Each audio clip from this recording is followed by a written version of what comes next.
Olá, leitores do blog Quero Aprender Alemão. Hoje eu resolvi fazer um vídeo sobre a posição dos verbos nas orações em alemão. Essa vai ser a primeira parte. Na verdade, eu já fiz alguns tópicos sobre ordem das palavras no blog, vocês podem procurar lá. E hoje, então, nesse vídeo eu vou falar apenas da inversão, né, e mostrar para vocês um pouco a respeito disso. Primeiro, mostrar o que é a inversão. É, Existem línguas no mundo, os linguistas classificam também as línguas baseado nesta ordem das palavras. Algumas línguas são chamadas de SVO, que são línguas em que a ordem é sujeito, na ordem normal das palavras é sujeito, verbo, objeto. Como português é uma língua SVO, geralmente a gente coloca o sujeito, depois diz o verbo, depois diz o objeto desse verbo. Por exemplo, o gato comeu o rato, gato sujeito, comeu o verbo, o rato objeto. Essa é a ordem normal do português. O alemão, existem várias ordens, dependendo do tipo de oração, mas já foi assim, existem mais exemplos, é super comprovado de que o verbo no final da frase é o modelo de construção mais comum no alemão. Então, um exemplo disso são as orações subordinadas, onde o verbo vai para o fim. Então, por exemplo, é um exemplo de SOV, onde o verbo aparece no fim, primeiro o sujeito, depois o objeto, depois o verbo. No exemplo aí, ich weiß, dass die Katze, sujeito, die Maus, objeto e por fim o verbo gefressen hat. Lembrando que isso aí eu não disse que todas as frases do alemão são assim, mas é um exemplo clássico. Existem também outras línguas que são assim, por exemplo, o japonês é uma língua onde o verbo aparece depois do sujeito, depois do objeto. Existem também outras línguas, outras ordens, não são só essas. A inversão, na verdade, mexe só, o assunto que eu vou falar mexe só com o sujeito e o verbo, né? O SV. A inversão é o processo de troca de SV, sujeito-verbo, por VS, ou seja, o sujeito vai depois, aparece depois do verbo. Esse fenômeno é menos conhecido no português, mas ele existe. Alguns exemplos aqui eu pus, ele é da Alemanha, creio eu. Quando a gente fala assim, creio eu, coloca o eu sujeito depois do verbo. Ou então, este na foto sou eu. É, Muito assim, ninguém fala esse na foto eu sou, né? A gente vai falar esse na foto sou eu. Ou seja, um exemplo onde a gente coloca o verbo antes do sujeito.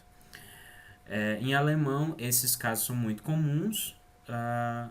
Heute bleibe ich zu Hause. E aí, nesse vídeo, eu vou tentar explicar o porquê que a inversão acontece em alemão. Alemão tem uma formação de oração muito fixa, né? O que eles chamam de parêntese oracional. Você tem que imaginar que a oração no alemão ela tem as partes e existem sempre esse parêntese que é o que está marcado em vermelho, né? Existe algo que sempre vai estar na posição 2 ocupando a posição 2 da frase e muito comumente o que eles chamam de parênteses, abre parênteses, digamos, e você diz todo o resto da frase e no final da frase vai aparecer algo que complementa aquilo que foi aberto no parêntese. Ou seja, o que está de vermelho, na verdade, são coisas complementares. Então, eu começo dizendo ich habe e bem no fim eu digo gesprochen, ou seja, o gesprochen tem a ligação direta com o habe lá do começo. Esse parêntese oracional é um tema muito complexo, eu não vou falar muito sobre ele, mas é só para demonstrar que em alemão você tem que imaginar que é uma frase completa, uma oração completa em alemão, ela tem esse parêntese, ou seja, você abre o parêntese depois você fecha o parêntese. E é por isso que há a inversão. As gramáticas trazem muitos nomes, os nomes que os professores de alemão mais usam são esse, posição um, posição 2 e depois posição 3, 4, o que seja, e posição final, que é o final da oração. Mas em algumas gramáticas vocês vão encontrar também outros termos para a posição 1, muito comum chamado de Vorfeld, que é um pré-campo, né, ao pé da letra. Depois a posição 2 é chamada de parêntese da esquerda. Tudo que acontece no meio ali é chamado de Mittelfeld, o campo do meio, e o final da oração é chamado de Rechteclama, que seria o parêntese da direita, né, o que fecha. Existem também outros campos marginais, né, que é o chamado de Vorfeld, que é a posição 0 da oração, antes da posição 1 também pode existir, e existe também o Nachfeld, que são termos que ainda vêm depois do final, né, da oração.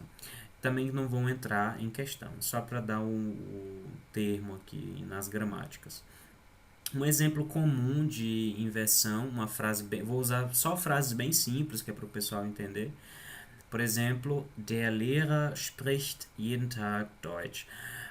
Uma regra básica que o estudante de alemão aprende bem cedo é que o verbo conjugado aparece na posição 2. Esse é a posição tradicional de uma oração que não seja subordinada, uma oração comum, né? Que as orações subordinadas não são as primeiras aprendidas pelos estudantes, então nos primeiros passos de aprendizagem da língua alemã, se aprende que o verbo conjugado fica na posição 2. Ou seja, quando é que acontece a inversão? A inversão acontece se eu colocar qualquer outro termo que não seja o sujeito na posição 1, esse sujeito vai ter que passar não para a posição 2, mas para outra posição, posição 3, posição 4, dependendo do caso. Então, digamos que eu tenho der Lehrer spricht jeden Tag Deutsch. Se eu colocar o jeden Tag no começo, o spricht vai ter que continuar lá na posição dele e o der Lehrer vai depois do spricht. O resto da frase a gente não altera em nada, né? Vai ficar jeden Tag spricht der Lehrer Deutsch. Essa não dá para você colocar em outra posição. Se você analisar em português, o professor fala alemão todo dia, você percebe que também dá para colocar o todo dia no começo da frase, mas isso não altera a posição das outras palavras, ou seja, o fala vai continuar, o sujeito vai continuar antes do verbo, o professor fala, e alemão vai continuar depois. Ou seja, por que nós chamamos de inversão? Porque em alemão o sujeito troca de lugar, ou não, ele não troca de lugar, ele aparece depois do verbo. Então, em vez de ficar SV, sujeito, verbo, vai ficar VS. O verbo vem primeiro e depois vem o sujeito. Isso é o que nós chamamos. Por isso que se chama de inversão. Por que isso acontece? Se você perceber na tabelinha, é porque só um termo pode ocupar a posição 1 e logo depois vem a posição 2, que é ocupada pelo verbo conjugado sempre. Então, vamos pegar aqui mais exemplos. Quais termos podem ocupar a posição 1? Vários termos podem ocupar a posição 1. Pode ser, por exemplo, um advérbio de tempo, digamos, ich lerne jetzt Deutsch, né? Se a gente pode trocar aqui, jetzt lerne ich Deutsch. Pode ser também um objeto, como ich kenne Sie sehr gut. Se eu pegar esse Sie aqui, que é o objeto direto no acusativo, eu também posso colocar ele na posição 1 e fica Sie kenne ich sehr gut. Pode ser também um outro advérbio, não precisa ser de tempo, pode ser de lugar, é menos usado, mas pode acontecer. Hier arbeitet sie, né? Sie arbeitet hier, hier arbeitet sie. Pode ser também qualquer outra parte da oração. Vocês podem ver aqui no último exemplo que o sujeito não precisa também ser só uma palavra, né? Pode ser duas. Heute spielen die Kinder hier. Ou seja, se você pegar aqui os exemplos, você vai ver o verbo continua sempre na posição dele, posição 2, E qualquer outro termo eu posso trazer para a posição 1. E quando eu trago um outro termo que não seja o sujeito vai aparecer então depois do verbo. Uma coisa sempre muito importante de lembrar, o que é um termo, né? Assim, não vou entrar muito no mérito complicado da gramática, mas sempre tem que lembrar que o termo não é uma palavra, pode ser mais de uma palavra. Pega esse exemplo aí, wir treffen uns heute Abend 20 Uhr vor dem Kino. Se eu pegar todo esse advérbio ou essa locução aqui de tempo, hoje à noite às 20 horas, heute Abend 20 Uhr, tudo isso é um termo, então tudo isso pode ocupar também a posição 1. Heute Abend 20 Uhr e depois vem o verbo. Muita gente pensa que às vezes é só uma palavra, mas não é só uma palavra. Podem ser várias palavras, desde que elas constituam completamente juntas um termo. Então, posso dizer, heute Abend 20 Uhr treffen wir uns vor dem Kino. Esse heute Abend 20 Uhr, tudo é um termo só e ocupa a posição 1. Então, apenas um termo deve ocupar a posição 1, a posição 2 e a posição final da oração. Então, sempre é só um termo que vai ocupar a posição 1, um termo ocupa a posição 2 e na posição final também só um termo. Podem ser também várias palavras, pode ser 3 verbos, um no particípio, 2 no infinitivo, não importa. Mas eles são considerados todos um termo só quando se analisa, né? Um termo pode ser composto por várias palavras, como já falei. Na posição 2 aparece apenas o verbo conjugado, ou seja, aquele que recebe desinências de pessoas, e pessoa e número, né? E no caso de uma locução verbal, por exemplo, se houver um verbo auxiliar ou mais um verbo principal, apenas o verbo conjugado ocupa a posição 2, todos os outros infinitivos, particípios vão para o final da oração. Quer dizer, só um verbo fica lá na posição 2. Se for uma junção de mais verbos, 2, 3 verbos, apenas um verbo vai ficar na posição 2, todos os outros vão para o fim. Isso vai acontecer sempre. Mas a gente não vai falar sobre isso, eu gostaria de focar só na inversão e vou continuar falando. O principal, eu acho que esse ponto aqui, vou até voltar aqui. Esse ponto aqui é bem fácil, a maioria dos brasileiros aprende isso bem rápido, já no primeiro semestre. Percebem quando eu digo heute, eu tenho que dizer heute spiele ich, lerne ich und so weiter. Esse aqui aprende bem rápido. O principal problema está aqui nos conectivos. O que são conectivos? São, por exemplo, dei aqui vários exemplos, são essas palavras pequenas, geralmente pequenas, que aparecem juntando frases, orações, termos. Nem sempre são conjunções, né? Em alemão, na gramática alemã, o termo conectivo é chamado de Konnektor, né? Konnektor ou Konnektoren, é isso que eu queria dizer. E então, esses conectivos podem ser conjunções, podem ser preposições, podem ser advérbios e podem ser também não só conjunções subordinativas, quanto também coordenativos. A maior dificuldade dos estrangeiros, inclusive os brasileiros e portugueses, é saber quais dessas palavras em que posição fica e o que ela transforma na frase. Isso é uma dificuldade em geral de todo mundo, então fica sempre aquela pergunta, e se eu usar um und, se eu usar um oder, se eu usar um before, o que acontece na frase, em que posição ela fica. Então, imaginemos que vocês têm aqui todas essas palavras, né? Aqui, und, obwohl, das, bevor, wenn, nach. E a gente sempre tem que dividir essas palavrinhas em 4 grupos diferentes, né? O grupo das preposições, das conjunções coordenativas, das conjunções subordinativas e dos advérbios. Porque cada um dos tipos vai funcionar de forma diferente na oração. Então, o ideal é você saber em qual grupo essa palavra está inserida para saber como é que ela vai funcionar na oração alemã. Depois que você separou, né, nós temos aí todos os 4 grupos, os exemplos que eu dei. Aí agora eu posso explicar o que acontece. O grupo das conjunções coordenativas, eles não causam inversão. Ou seja, se aparecer uma dessas palavrinhas, und, oder, aber, denn, eles não vão causar nenhuma inversão. O grupo dos advérbios, que na verdade são às vezes chamados de conjunções, mas eles na verdade são mais advérbios do que conjunções, eles causam inversão como outros advérbios. Se você pegar, por exemplo, a palavra heute ou hier, que são advérbios de tempo, de lugar, eles vão causar uma inversão. Se eu digo heute mache ich, a mesma coisa se eu disser dann. Dann é também uma espécie de advérbio, ele tem uma função temporal ali.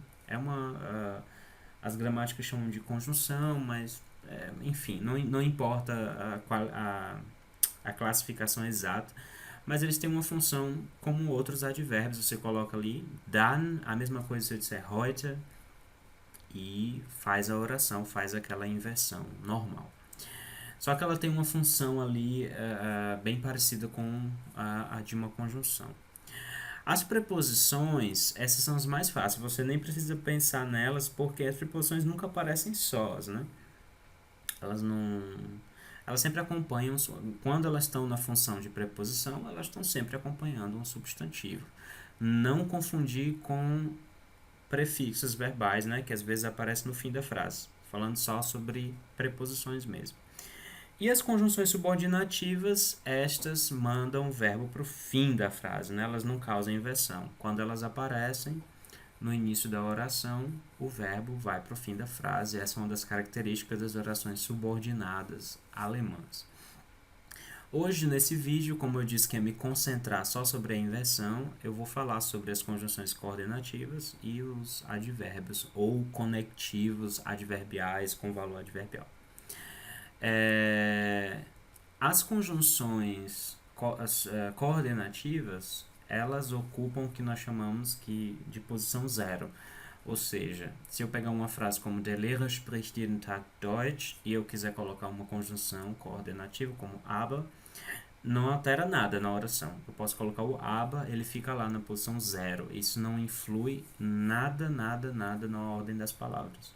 Então eu posso dizer aber der Lehrer spricht jeden Tag Deutsch. Ou eu posso colocar, por exemplo, também um denn jeden Tag spricht der Lehrer Deutsch. Ou seja, eu posso dizer und der Lehrer spricht jeden Tag Deutsch. E não altera absolutamente nada. Não são muitas, então são bem fáceis de memorizar quais são, né?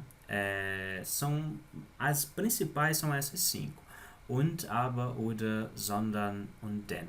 Né? São as 5 principais conjunções coordenativas e elas sempre aparecem na posição zero. Elas nem sempre aparecem na posição zero, mas elas não influem na oração, né? Na ordem das palavras. A posição normal delas é a posição zero. Exemplos, ist Brasilianer, aber spricht Deutsch. Né? Você botou aber, você não precisa trocar o verbo. Wir wollen nicht hier bleiben, sondern wir wollen nach Hause. Ok? Então, se eu boto sondern, eu também posso dizer wir wollen.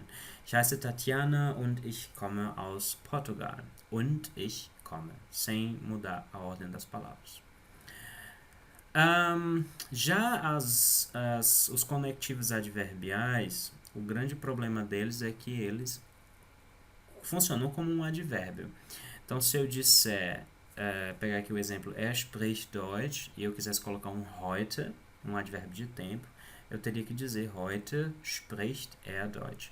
Mesma coisa se eu quiser colocar um dann numa frase, eu vou ter que dizer dann spricht Deutsch. Né? Ele vai funcionar exatamente igual um advérbio. Então, por isso eu vou chamar de conectivos adverbiais. Então, digamos que eu pegue essa frase, ich bin nach Hause gefahren, e eu queira colocar um dann, por exemplo. O dann vai ter que ocupar a posição 1, o sujeito tem que sair do lugar dele e ir para a posição depois do verbo. Dann dann bin ich nach Hause gefahren. Mesma coisa se eu colocasse aqui um trotzdem, ele teria que ocupar a posição 1 e o er iria para depois do verbo. Isso não é obrigatório, assim como os outros advérbios, o trotzdem, o dann, também podem vir depois do verbo, não tem problema nenhum. Eu posso dizer ich bin dann nach Hause gefahren oder er spricht trotzdem Deutsch. Não é a posição 1 não é obrigatória, ele funciona como um advérbio. Ou seja, eles podem ocupar as mesmas posições de um advérbio, geralmente a posição 1, e quando eles ocupam a posição 1, eles trocam lá a ordem sujeito-verbo. Mas também podem ocupar posições de advérbios, né? wohnt in Brasilien, trotzdem spricht Deutsch, spricht trotzdem Deutsch. O ideal, esses são muitos. Nesse caso aqui não tem como eu dar assim, uma lista completa, porque realmente são muitos. Existem de todos os tipos, temporais, concessivos, consecutivos, né? Tem vários. O ideal é você pegar essas listas em gramáticas e ir aprendendo. São realmente muitos. Um dos, por exemplo, que mais a gente ouve estrangeiros errando é o dann, por exemplo, né? Quase sempre os estrangeiros vão dizer dann ich bin, dann ich habe und so weiter, né? Mas é dann habe ich, dann mache ich und so weiter. Aqui alguns exemplos: sonst, vorher, danach, allerdings, deswegen, né? Sempre que eu usar esses no começo da frase, eu tenho que fazer a inversão. Tenho que dizer deswegen habe ich Deutsch gelernt. Danach bin ich nach Hause gefahren. Allerdings habe ich etwas vergessen. E assim por diante. Enfim, não vou falar sobre as conjunções subordinativas, que são aquelas que levam o verbo para o fim da frase, porque elas não causam a inversão. Mas posso dar uma dica, assim, uma das coisas que me ajudou a aprender, saber quais eram as palavras. A ideia era sempre memorizar, né? Mas nesse caso, eu acho que o português me ajudou, porque eu sabia gramática da língua portuguesa e então eu comparava um pouco, né? Por exemplo, dann eu traduzo em português como então. Então eu sabia que não era uma conjunção, né? Pelo menos em português ela não é. Não nesse estilo, né, de conjunções temporais. Então, mas eu sei que, por exemplo, quando era uma conjunção subordinativa temporal, né, eu sabia que quando eu chegar em casa, e eu sabia que então não era classificada da mesma forma. Então, sempre para mim foi muito claro ver, né, eu dizia wenn, que significa quando no sentido temporal, é uma conjunção subordinativa, em português também é, então por isso o verbo vai para o fim. Já o dann, então, não é, né?